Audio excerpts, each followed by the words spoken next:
Welcome in. It's a Monday edition. Eagles are 6-0. PhillyVoice SportsBets. The Philadelphia Phillies heading to San Diego, and the NBA season right around the corner, which means we'll sneak in some three-point props, I'm sure, at some point. But we have to look back at what was the weekend that was in college football and the NFL. Harry, Eitan, Devan is off today. She'll be back with us on Wednesday. Matt's producing, of course, and if you haven't already, hit the thumbs up button. Make sure you're subscribed here to the Philly Voice YouTube channel.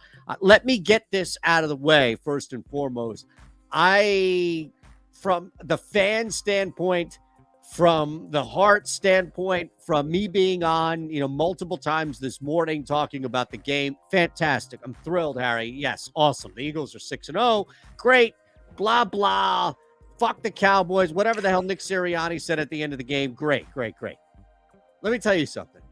This guy going for two in meaningless situations is going to come back and bite him. It's going to take a huge chunk out of his ass. And I got burned because it took two chunks out of my ass last night. The live total misses by a half a point because they fail on that 2-point conversion. Yeah. As did my alt spread, Eagles minus 9.5.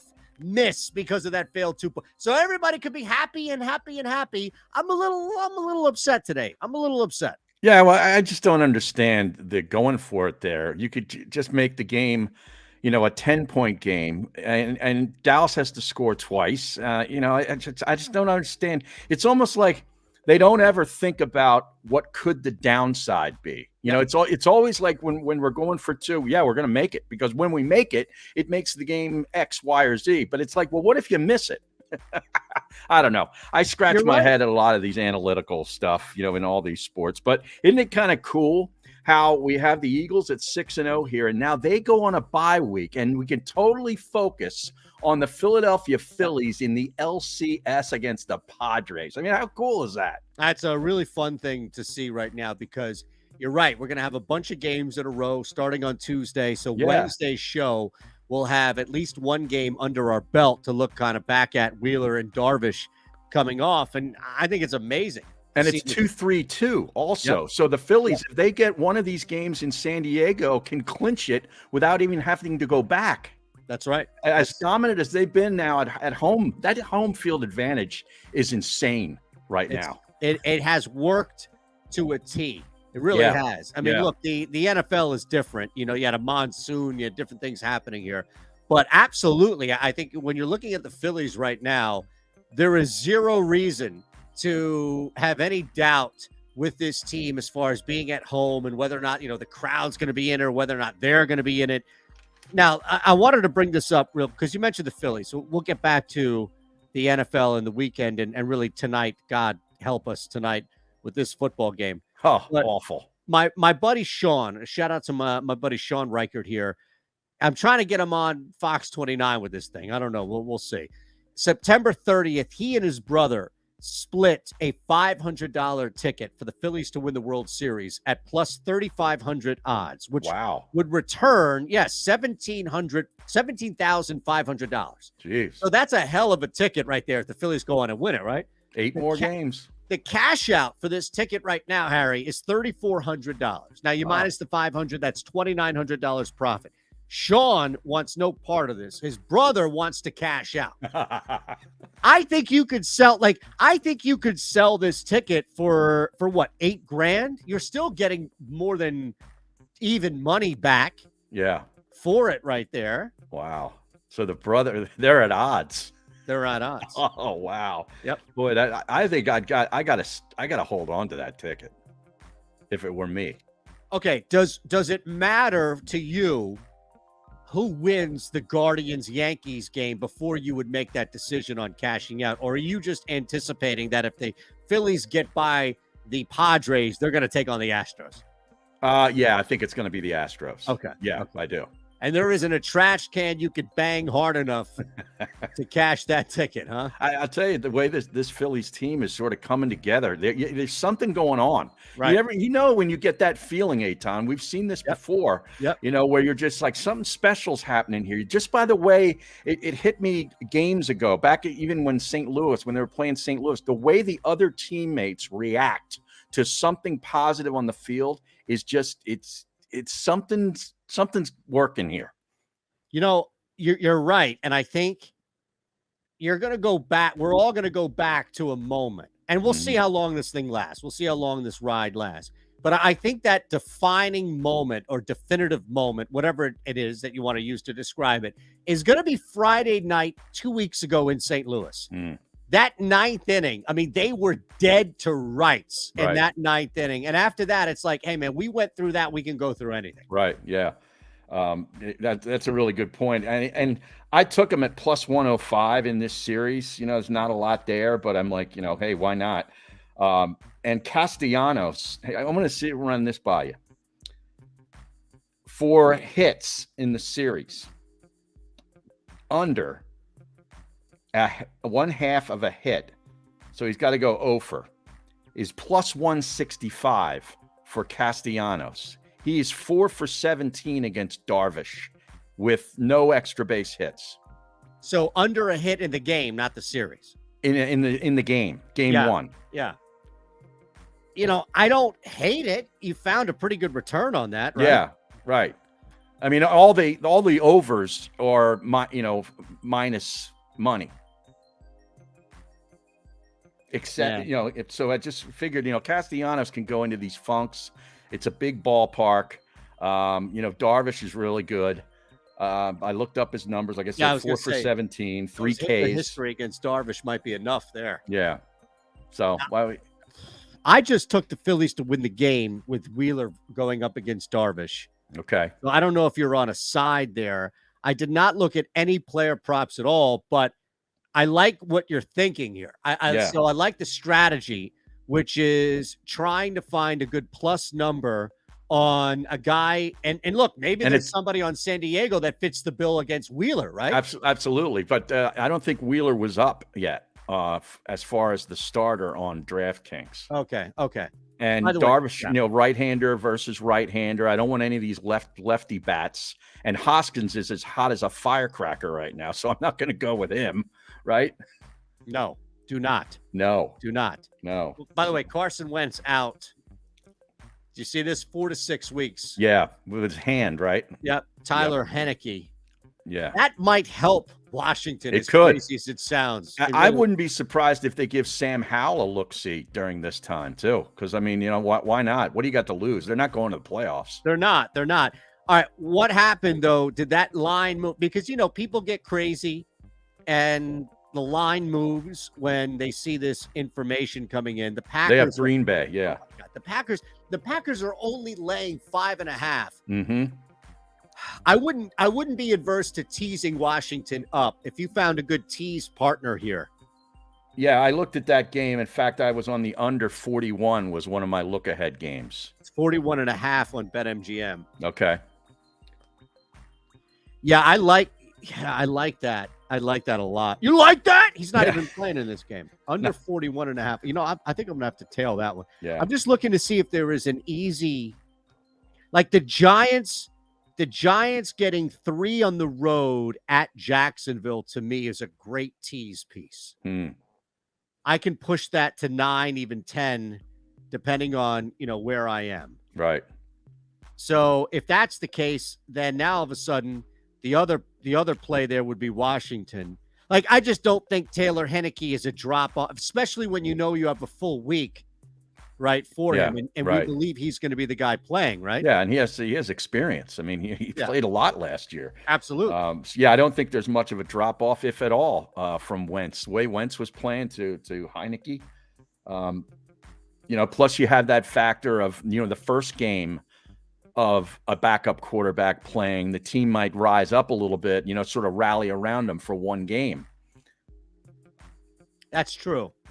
I think we have seen enough of Carson Wentz to know that it's like a sense of relief if he's out. And everybody could just relax. Right? I know, sort of exhale. Yeah, exactly. Exactly. The other under, I got to keep riding it, but I got to congratulate you. You brought up the Giants. You were on the Giants last week against the Ravens, so good call on that one. Bears Patriots under 40 next Monday night. keep doing it, right? Absolutely. Yeah, let's just keep Seriously, banging man. the drum here on the Bears. I love it, man. That like you know, you don't have to worry. I think, especially since that's in New England. If Yeah. everything is the same, even though it's in Chicago and it's like mid-October, it's not quite as cold there. But this is in New England. Like, you could see an all-out burial of Chicago. And I think New England got their point production last week because it's Cleveland, and Belichick has this just needling with Cleveland, right? I think he likes that quarterback, though. I think he likes Zappy. Zappy? Yeah. I think so. I think so. so. I think there's something to that. And, you know, I gave you your props for the Giants. Where is my props for the Jets? For the Jets. How about the Jets? I was off on that. I was fine with the teaser for the Packers that blew up. Great call on that one, man. I thought Zach Wilson was a fraud in the sense of only beating up on rookie quarterbacks. But, man, what was worse? It had to have been the butt. Now, shout out to you. Credit to you, because you definitely nailed the Jets one. I don't know if that was as big of an upset as the Steelers, though, with Matt Canada out coaching Todd Bowles and Byron Leftwich. I mean, what the hell is going on there? Yeah, with Trubisky coming back into the game. You know, that, and how about, you know, we were on the Falcons. We're starting to like what we see in Atlanta. Falcons don't stop. No, I mean, they're a good team when getting points. It's amazing. They're 6-0 against the spread. And you think, like, all right, at what point is this thing going to stop? And it hasn't. Yeah. Like, it really hasn't. So now, I mean, think about this. Moving forward, I think you just tease the Falcons until, look, you know, the number has to make sense, right? But I think you just tease the Falcons moving forward now at this point. And when speaking of something that has to stop, is tonight the night that the Denver Bronco offense wakes up? All right, I'm riding a 4-leg teaser now. Okay. Pittsburgh, the Giants, the Eagles.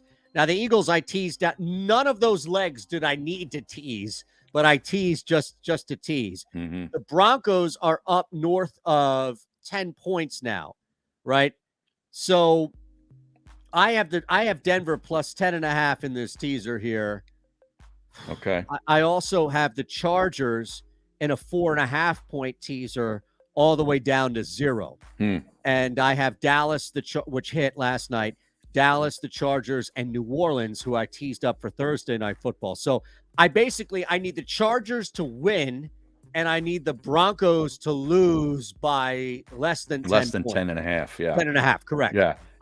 Home teams have won the last 5 in this series against the spread. And the Chargers are 8-2 against the number in their last 10 at home versus a team with a strong defense allowing 18.5 points or less. So I think that actually correlates with my favorite play tonight, and that's the under. Okay. Now, under 45.5. Yeah, you ready for this one? Yeah. The under is 10-0 for Denver off a home favorite loss.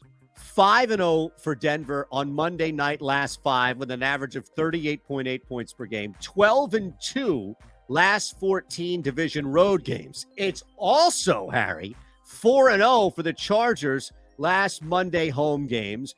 3-0 for the Chargers for whatever reason after they play Cleveland. And the kicker, 8-1 last 9 home games versus Denver with an average of 35 total points. So the difference here is that Russell Wilson, Mays, isn't changing anything, right? Like, it's not like Russell Wilson comes in, he's been throwing for 350 and 3 every game, and you have to throw those trends out the window. If anything, it kind of just slides right along with how we've seen Wilson play. Yeah. What do you think about Austin Eckler rushing and receiving yards over 101.5 at minus 115? I don't hate it, but I think a lot of this is going to come from receiving. I don't know if he hits. Well, actually, all right. So if I got you 56, let's just say I got you 56 rushing yards. Is that enough for you to play that? If I told you all you're going to get tonight is 50, can you get that from receiving? Yeah, I think so. No Keenan Allen, remember? Right.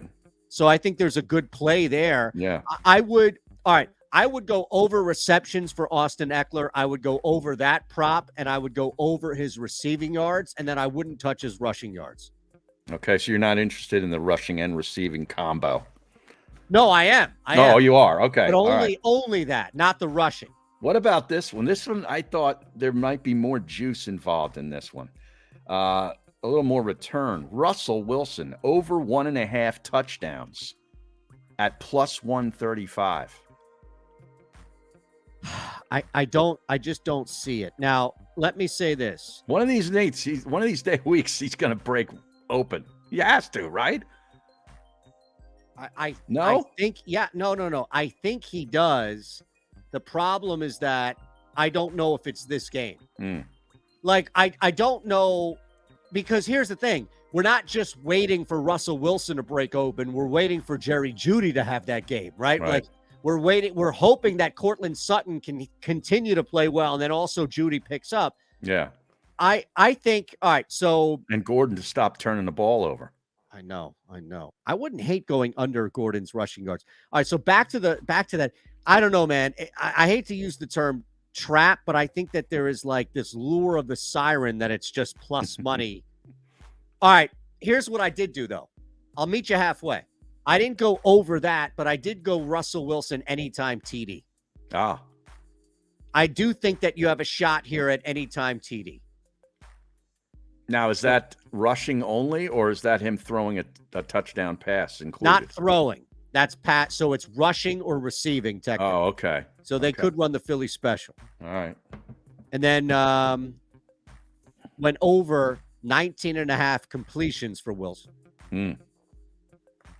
Anything else on this game? No, I'm kind of anxious for it to be over.